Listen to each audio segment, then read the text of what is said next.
Dan disebutkan di sini Nabi SAW jika di akhir 10 hari terakhir, ya, dakhalal ashar syadda mi'zarah. Jadi Nabi itu pakai sarung, Pak. Ya, Nabi setiap 10 hari terakhir mengencangkan sarungnya. Tuh, Nabi pakai sarung kan? Ayo amalin pakai sarung ntar. Boleh nggak pakai gamis? Ya gamis itu bagian dari sarung karena bentuknya sarung. Nah, coba amalkan sunnah sarung. Hari ini, besok mau gamis, besok pakai celana gitu, ya, digilir aja. Nabi itu fleksibel, orangnya nggak kaku. Yang kaku kan kita, Pak, mesti pakai sarung tiap hari, ya kan repot juga. Nah, tapi kalau di Malang, di Jombang, di Madura tuh, ya, kiai-kiai nemenin istrinya masuk ke mall pakai sarung, Pak. Coba antum pakai sarung langsung. Jadi orang aneh. Mengencangkan sarung itu bisa berarti tidak menggauli istrinya, bisa berarti beliau ini mulai ketat beramalnya. Nah, saya lebih cenderung mengartikan beliau ketat dalam beramal, ya. Maka Nabi itu, ini kan orang nanya, Ustadz, bid'ah nggak sih bangun-bangunin orang subuh? Tergantung caranya. Nabi kan disebutkan wa ayqaza ahlah. Nabi jika sudah mau beramal yang ketat tadi, membangunkan keluarganya. Bahkan Nabi itu ketuk, dulu kan belum ada mic, masuk ke rumah ketuk semuanya. Keluarga Nabi kan banyak, istrinya 9 waktu beliau mau wafat, lalu anaknya, istrinya, sepupunya itu dibangunin semua. Nah, disitulah sunnahnya membangunkan orang qiyamul lail. Jadi kalau ada orang nanya, ada nggak sih dalilnya? Ini dalilnya. Dulu metodenya manual satu-satu, sekarang bisa lewat toa, ya, bukan tua, Pak, ya, toa, pakai sound, pakai mikrofon. Yang penting jangan ugal-ugalan. Ini masjid Baitullah, rumah tempat menyembah Allah. Maka ini hati-hati, Pak, nanti anak-anak muda jangan sampai nggak beradab ketika dia membangunkan orang di masjid. Gimana? Nah, itu nggak benar itu. Diajarin, ya. Ini kasihan, Pak, jangan diganggu, ya. Biarin aja, biarin. Annahu kinayatun anil jidd wa tashmir, anil jadd wa tashmir fil amal, ya. Ini maknanya adalah mengetatkan amal. Dan bagian nomor 2 terakhir, jadi ada 2 poin lagi. Imam Ghazali yang merupakan sumber kitab ini, Imam Ghazali punya kitab Ihya, diikhtisar oleh Ibnul Jauzi, Ibnul Jauzi diikhtisar lagi oleh Ibnu Qudamah Maqdisi. Membagi kelas salat saum itu menjadi 3, dan kita nanti akan sering dengar ustadz berceramah di bulan puasa nanti mengenai pembagian ini. Tapi saya nggak mau teoritis, nanti kita langsung tunjukkan prakteknya, ya.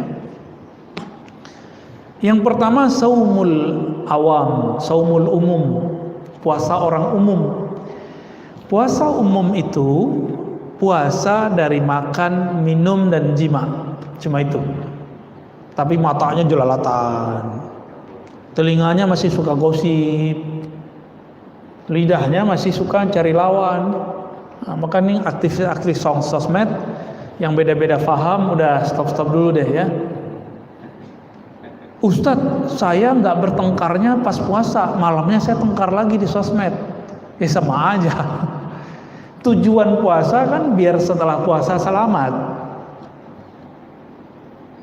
Ini habis berbuka, balik lagi dia, kambuh lagi. Nah, ini bahaya. Ini puasa orang awam. Orang awam, shaumul umum, dia berpuasa hanya untuk mengurangi makan, minum, jima. Nah, kita mau sampai tahun kapan, Pak, begini-begini mulu? Ya, mau nggak naik kelas? Mau? Nah, sekarang jangan cuma lapar sama dahaga, sama jima.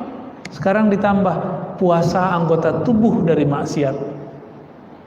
Mulai puasain mata. Itu kalau buka YouTube kan ada iklannya macam-macam, Pak. Berarti kurangin dulu nonton YouTube-nya, ya. Saya mau nonton Ustadz di YouTube, nggak usah dulu deh, tar aja, cari yang nggak ada iklannya, cari yang channel yang nggak ada berbayarnya, monetize-nya, kan bisa kita cari, kan kelihatan, ya, kelihatan ada kuning-kuningnya itu ya. Lah Ustadz, saya ini mata udah bebal, belagu gaya dia ya. Mata saya sama aja yang buka menutup, saya nggak percaya.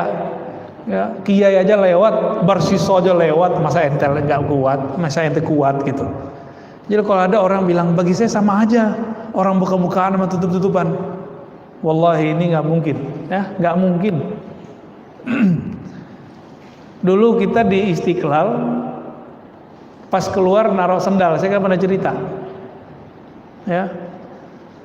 Pas di samping saya ada juga yang ngambil sendal, tapi masya Allah pak badannya, masya Allah, ini kelihatan juga sama saya sekali. Tapi yang melotot matanya itu si penjaga sendal. Kita dicuekin sama dia, kita mau ngambil sendal nggak ada dengar sama dia. Akhirnya kita tegur, mas, sendalku. Gitu amat sih ngeliatin orang. Iya di rumah gitu-gitu aja katanya. Masya Allah. Itu udah di masjid pak. Maka di masjid, bahkan di Masjidil Haram, banyak yang modus sengaja nyenggol-nyenggol orang India, ya, cewek-cewek Turki yang bening-bening. Jadi setan itu mau di depan Masjidil Haram tetap aja setan, ya. Orang bersyahwat di depan sama aja. Memang begitu, tabiat badan kita begitu. Kita nggak akan munafik dalam masalah itu. Sama kita semua. Bedanya ada orang yang tahu cara mengendalikannya, atau ada yang kalau terjebak dia tahu jalan pulangnya, dia tahu cara sadarnya. Itu aja bedanya. Maka yang afdol itu memang kalau ke Masjidil Haram kita puasa pak. Jadi nggak berani, wah nggak enak, gitu ya. Sering istighfar jadinya. Ini namanya puasa khusus. Jadi puasa khusus ini, kalau khusus bahasa Arab artinya istimewa. Tadi puasa orang awam. Kalau sudah naik ke puasa yang istimewa, itu anggota tubuh ikut puasa. Itu dia bahagia itu pak. Ya, Allah mandangnya sudah ridho. Itu puasa udah langsung diterima. Langsung diterima tuh. Ustadz gimana kalau sesekali kelewat juga? Kan kita bisa istighfar. Ini loh uniknya. Orang kalau belum sampai ke taraf ini, dia nggak tahu kalau tobat istighfar itu ada tingkatannya. Ada puasa dari dosa zahir, ada puasa dari dosa batin. Ini baru dosa zahir nih. Cobain pak, ya, berpuasa dari dosa yang zahir. Mata yang jelalatan, mata yang memandang orang rendah, telinga yang mesti suka gosip. Bahkan untuk mendengarkan kajian-kajian perdebatan kurangi. Nanti jantung kita nipas dia pak. Bener nggak? Ini kalau dengerin Ustadz Fulan, apalagi yang ngadu-ngadu saya sama siapa gitu ya, nanti jantung antum tuh deg-degan tuh. Coba itu nggak usah ditonton dulu. Ini yang buat video ngadu-ngadu orang, ente stop dulu deh bulan puasa. Ya, ini kan banyak yang hobi. Ada yang motong-motong video, ya masya Allah. Kalau motongnya nggak bener, saya nggak tahu tuh hisapnya ntar gimana di sana ya. Ada yang di atasnya istimewa, khususul khusus, begitu di kitabnya. Apa kata beliau? Ini agak berat bahasanya. Kita pakai bahasa Arabnya ya. Fahuwa saumul qalbi 'anil himamid daniyah. Puasa yang di atas istimewa tadi, ini kelas 3 nih. Tadi kelas 1 umum, kelas 2 khusus. Kelas yang lebih khusus lagi.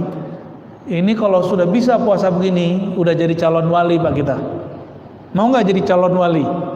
Ya mau semua, masa nggak mau jadi wali sih? Wali artinya apa? Kekasih Allah. Wali itu bukan orang sakti pak. Wali aja mati kok. Ini salah satu ulama kita, wali itu ya, waliullah itu. Abah Uci Turtusi, gurunya beliau ini, guru kita semua. Ya, wali meninggal, apalagi yang bukan wali. Biasanya wali itu kalau meninggal dikasih kabar dulu biasanya. Nah kalau walinya spesial, dia bisa request meninggalnya kapan. Seperti Nabi, kan wali ini pewaris para Nabi. Nabi Adam bisa nolak, Nabi Musa nonjokin malaikat maut pak. Hadis Bukhari itu. Malaikat maut datang nyamar jadi orang biasa. Ditanya oleh Nabi Musa. Nabi Musa belum memakai kolbunya, masih pakai pikirannya. Mana anta? Ente siapa?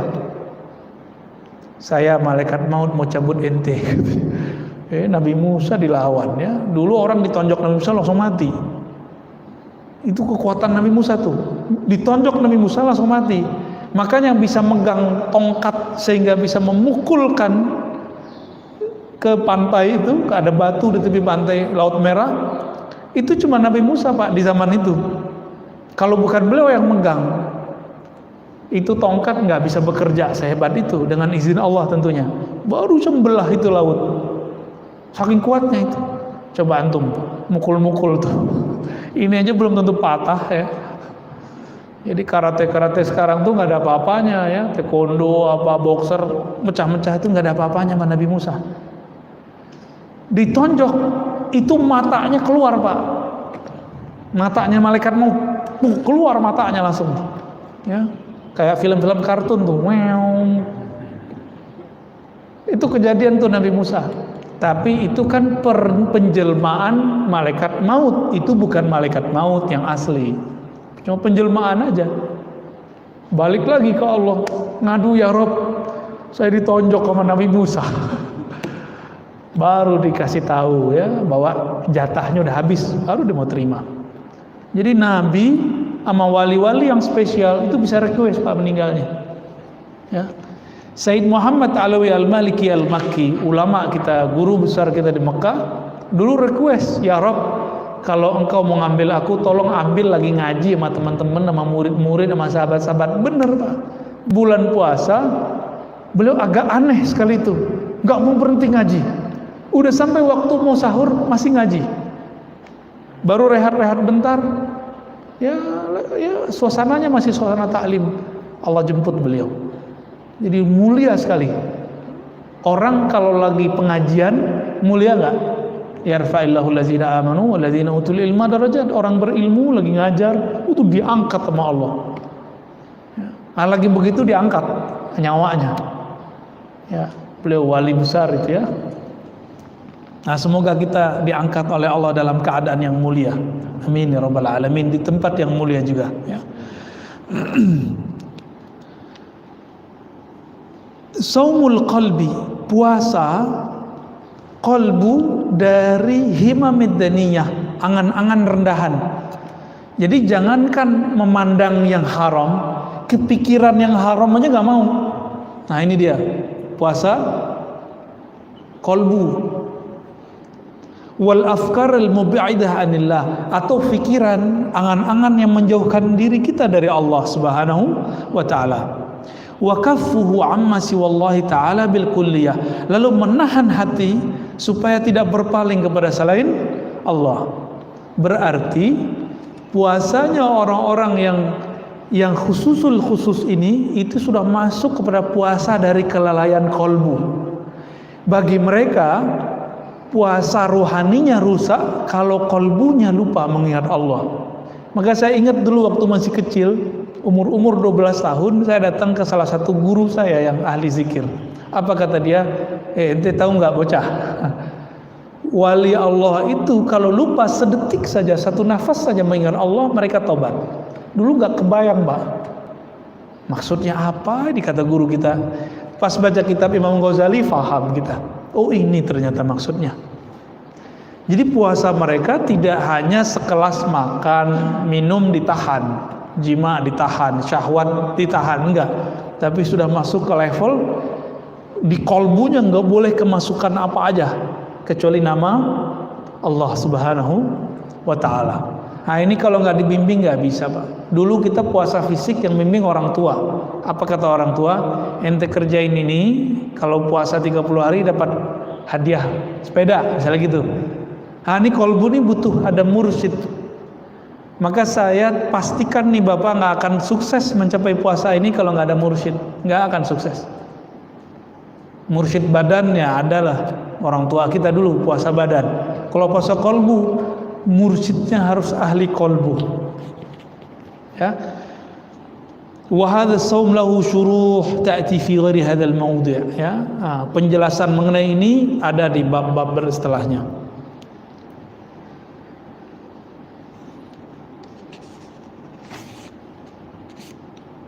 Nah, ini penjelasannya banyak. Kita langsung ke persoalan terakhir. Bolehkah puasa dahar? Dahar itu bukan dahar bahasa Jawa sama Sunda. Dahar bahasa Sunda apa? Makan. Puasa kok makan. Dahar itu artinya sepanjang masa, kecuali di waktu yang diharamkan. Boleh nggak puasa begitu? Nah, karena ada sekarang yang bilang nggak boleh. Kita cek. Ini kan beliau manhajnya salaf. Kita cek Pak ya, manhaj ulama yang ngikut salaf bolehin apa enggak?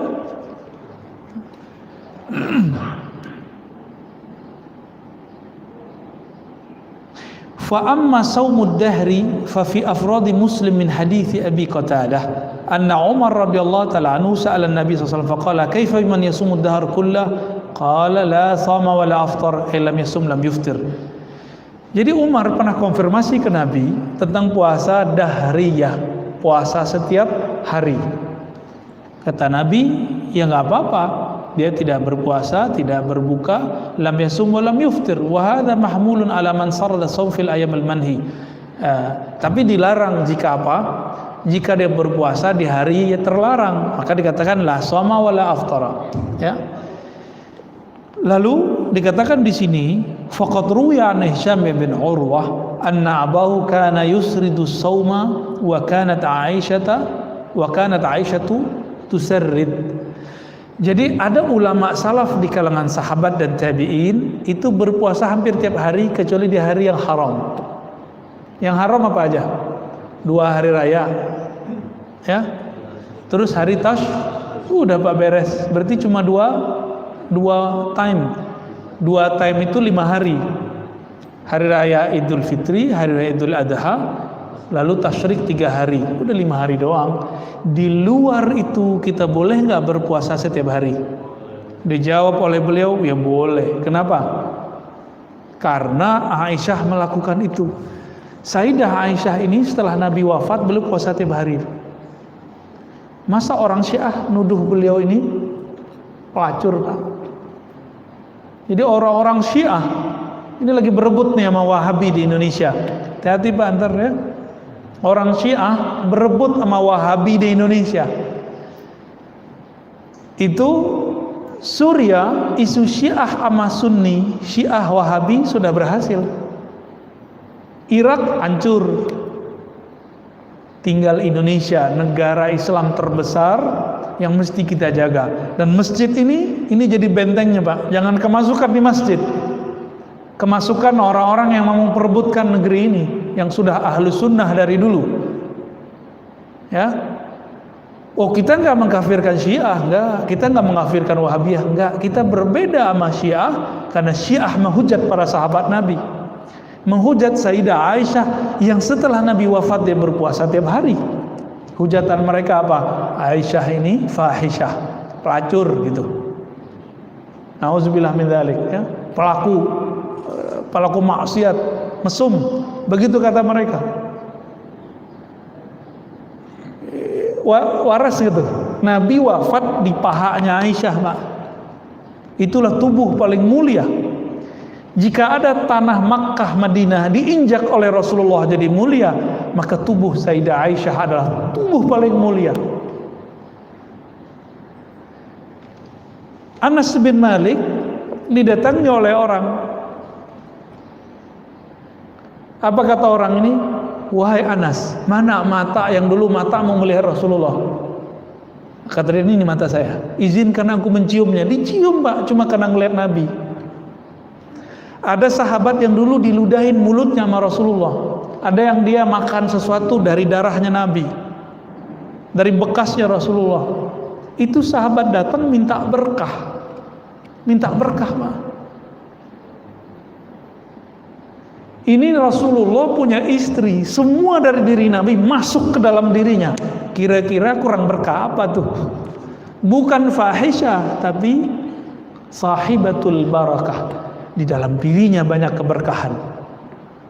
Jadi kita nggak bisa susah lah ngomong sama Syiah tuh di situ. Ya, ada beberapa kesamaan kita dengan Syiah, ada kita cinta Ahlul Bait, mereka cinta Ahlul Bait. Kita cinta Habib, mereka cinta Habib. Bedanya Habib mereka benci sama Aisyah, benci Abu Bakar. Ternyata isu ini dijawab oleh cucunya Ali, Ja'far Shadiq. Ja'far bin Muhammad Al-Baqir bin Ali Zainal Abidin bin Husain bin Ali. Berarti keturunan keberapa nih? 5. Ja'far ini punya ibunya keturunan Abu Bakar. Kalau ada sekarang keturunan Husain, keturunan Hasan, khususnya keturunan Husain, keturunan Ja'far, mencaci maki Abu Bakar As-Siddiq sama dia mencaci maki kakeknya dari jalur neneknya. Ja'far punya ibu keturunan Abu Bakar As-Siddiq. Kira-kira gimana? Ya, mungkin jelas Pak, kita jelas. Tapi saya dituduh Syiah apa sama orang? Kira-kira kita marah nggak? Ya nggak marah, kita ketawa aja. Berarti yang nuduh nggak ngerti Syiah itu apa. Ya, dia punya konsep tasawuf itu Syiah. Kak saya kan bertasawuf, belajar maksudnya. Saya bukan sufi Pak, cuma suka suka belajar kitab tasawuf, ya, berziarah ke orang tasawuf, ngaji kepada ahli tasawuf. Sayanya belum sufi, belum, masih jauh. Ya kalau sufi kita nggak kuat Pak, ya nggak kuat kita jadi sufi. Kita jadi orang biasa aja dulu ya. Kalau Wahabi bagaimana? Wahabi kebalikan Syiah, nggak senang sama habaib, bener nggak? Nanti coba cek. Nggak senang sama habaib, benci banget sama habaib. Ya. Maka kalau ada postingan kebencian kepada zuriat Nabi, pastikan dia Nasibiyah. Nasibiyah ini kelompoknya sekarang ada di Wahabi. Kalau agak kenceng dikit jadi Khawarij, jadi teroris. Kalau yang nggak kenceng ya paling-paling neror pengurus aja paling ya. Bid'ah ente ya, ngomong itu ya. Ente pelaku bid'ah nih. Dihisab nanti di hari akhirat. Ittaqullah, paling gitu-gitu doang ngomongnya. Ya masih bisa diatasi lah itu, kita ngobrol, ngopi bareng selesai Pak. Tapi kalau yang sudah yang bersenjata itu nggak bisa ngomong kita ya. Semoga salafi Wahabi yang ada di Indonesia cuma teror begitu aja, teror verbal nggak apa-apa lah. Jangan sampai teror nembak, jangan, nggak boleh ya. Kalau ada habisin. Kita meminta kepada pemerintah habisin mereka. Tapi saya yakin kebanyakan salafi di Indonesia itu salafi ngaji aja. Kencengnya di pengajian aja. Tapi kalau ini dibiarin terus, coba lihat. Si Ustadz A, Ustadz Fulan udah mulai menentang lagu Indonesia Raya, benar nggak? Bagi dia Indonesia Raya itu tauhid, Pancasila tauhid. Ini kan ambigu, nggak boleh melawan pemerintah, tapi dia anti sama konsep falsafah pemerintah. Ambigu dari kepalanya, ambigu. Ya manhaj ambigu inilah yang sekarang diminati oleh orang-orang baru ngaji. Ya, kita lama ngaji, tapi berasanya kayak baru ngaji juga ya. Sayyidah Aisyah radhiyallahu taala anha, beliau puasa hampir tiap hari. Jadi kalau antum mau bilang ini bid'ah, wah istri Rasulullah bid'ah dong. Berani bilang istri Rasulullah bid'ah. Urwah ini masih keluarganya Aisyah, itu puasa hampir tiap hari. Dia sanadnya ke Sayyidah Aisyah. Utsman juga sama. Anas bin Malik bercerita Abu Thalhah itu berpuasa 40 hari. Izzuddin bin Abi Salam pernah puasa, ini puasanya agak aneh, nggak makan minum 40 hari 40 malam, nggak makan minum. Izzuddin bin Abi Salam lagi tengkar sama Brahmana, biksu, adu kesaktian Mbak.